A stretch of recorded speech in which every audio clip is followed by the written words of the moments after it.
Pemirsa, pesepeda motor yang suka menggunakan GPS melalui telepon genggam akan ditilang polisi. Pelanggar akan dikenakan denda Rp750.000 atau dipenjara selama 3 bulan. Ya, lalu apa alasan peraturan ini diberlakukan? Telah ada rekan kami Igusti Ayu bersama Kakor Lantas Polri, Irjen Pol Refdi Andri. Silakan rekan Ayu dengan laporan Anda. Ya, terima kasih Reva dan juga Vandana. Benar sekali Mahkamah Konstitusi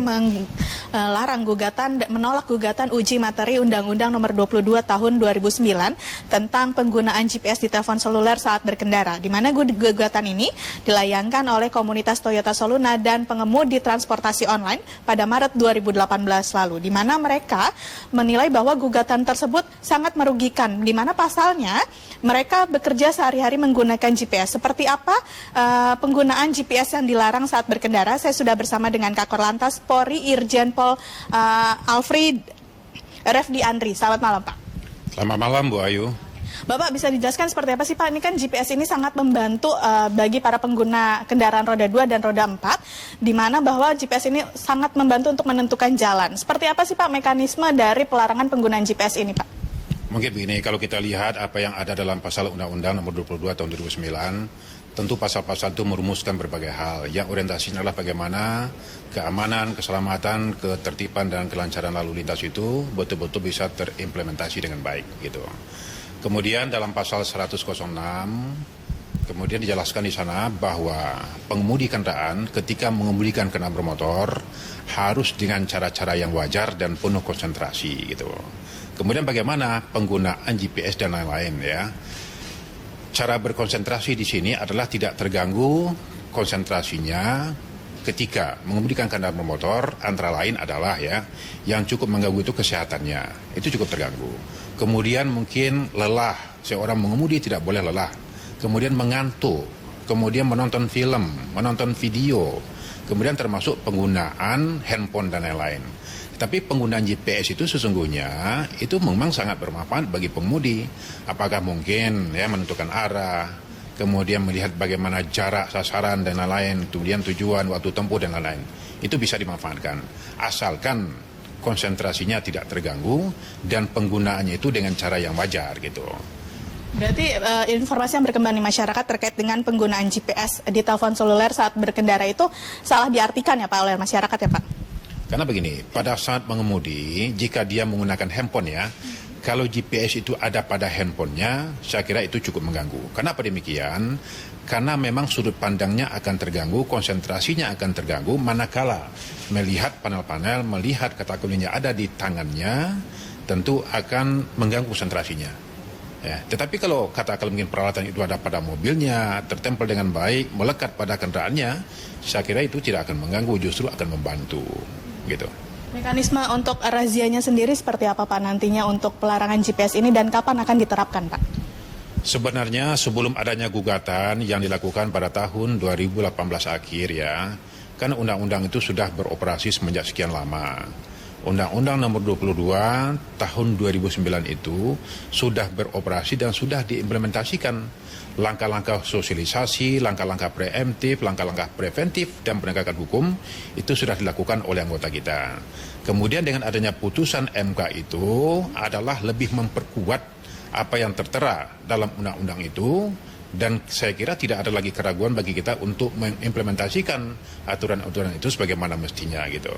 Jadi dari waktu ke waktu langkah-langkah itu tetap kita lakukan, tindakan-tindakan preemptif, preventif sampai penegakan hukum itu tetap kita lakukan.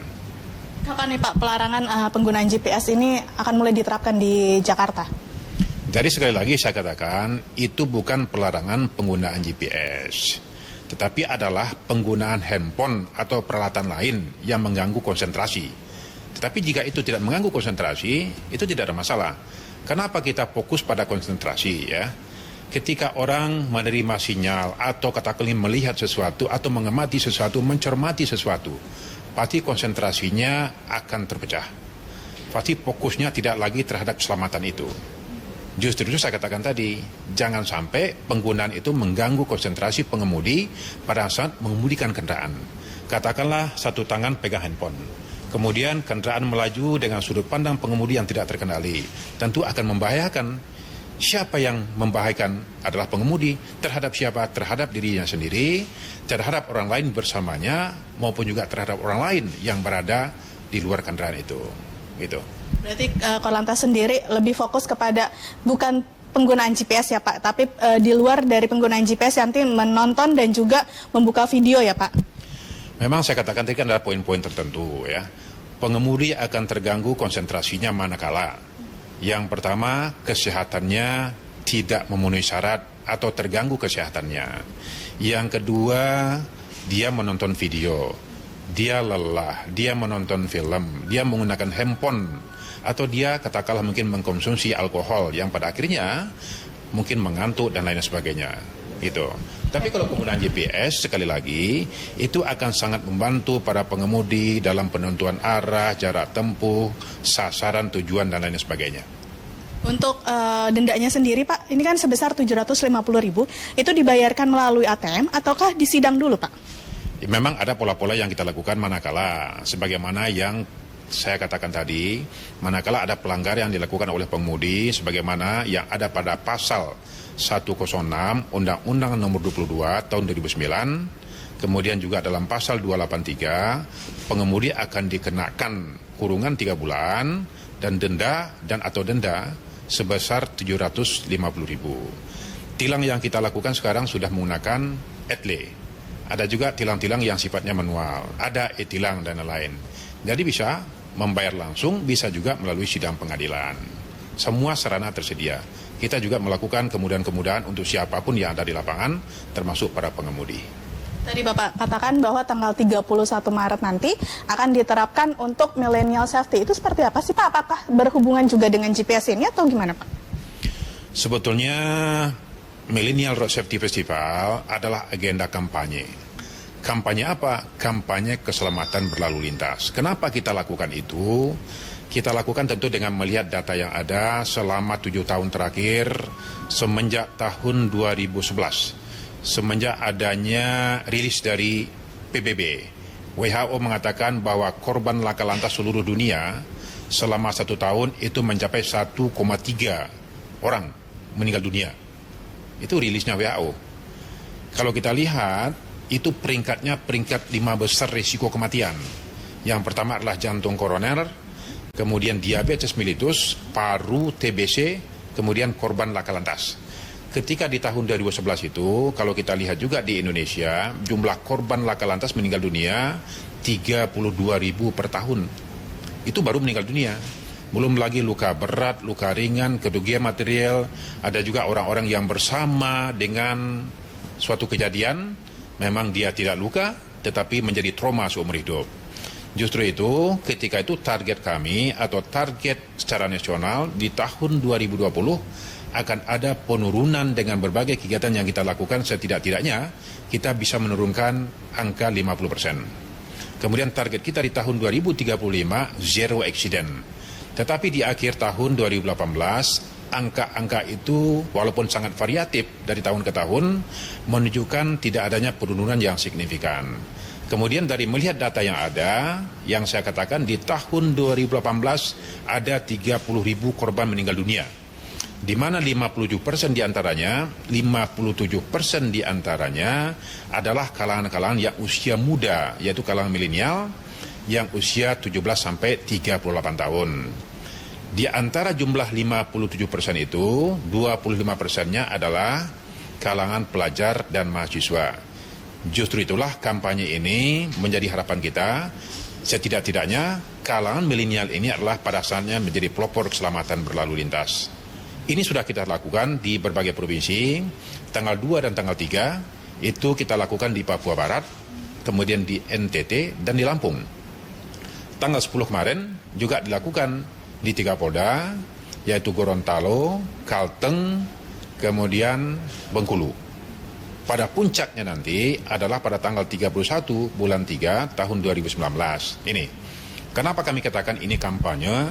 Kampanye dengan sifat-sifatnya yang betul-betul masif, ya. Ini kita lakukan gerakan-gerakan yang besar. Kemudian sifatnya membumi, ada suatu pemahaman yang sama ini, yang punya inisiatif, kemudian pelaku-pelakunya, kemudian berikan pemahaman kepada masyarakat dan langkah-langkah yang kita lakukan dipahami secara bersama-sama. kemudian terstruktur dari pusat sampai kabupaten kota, provinsi, sampai nanti kepada tingkat kecamatan dan desa. Kemudian berkelanjutan. Nah, bagaimana supaya program ini berkelanjutan dari tahun ke tahun? Ada suatu momentum yang sedang kita rumuskan bahwa nanti suatu saat kita akan sampaikan kepada pemerintah, sudah kita garap usulan-usulan itu, tanggal 31 bulan 3 itu kita canangkan sebagai Hari Keselamatan Berlalu Lintas. Justru itulah pada saatnya nanti tentu energi kita akan kita siapkan setiap tahunnya bagaimana menggarap itu semua sehingga dengan harapan angka kecelakaan lalu lintas ini bisa menurun sebagaimana yang kita harapkan. Ini. Ya, terima kasih Pak Refdi atas waktunya. Mohon maaf tadi saya agak sedikit salah namanya. Ya, Reva dan juga Vandana, di mana bahwa ternyata penggunaan GPS saat berkendara di telepon seluler itu diperbolehkan oleh Kakor Lantas Polri, namun yang tidak diperbolehkan adalah penggunaan GPS dengan menggunakan tidak menyelamatkan kesehatan dirinya dan juga kondisi fisik dari tubuh si pengendara. Demikian laporan kami, kita kembalikan ke Reva dan Vandana di studio. Ya, terima kasih Ayu atas laporan Anda dan selamat bertugas kembali.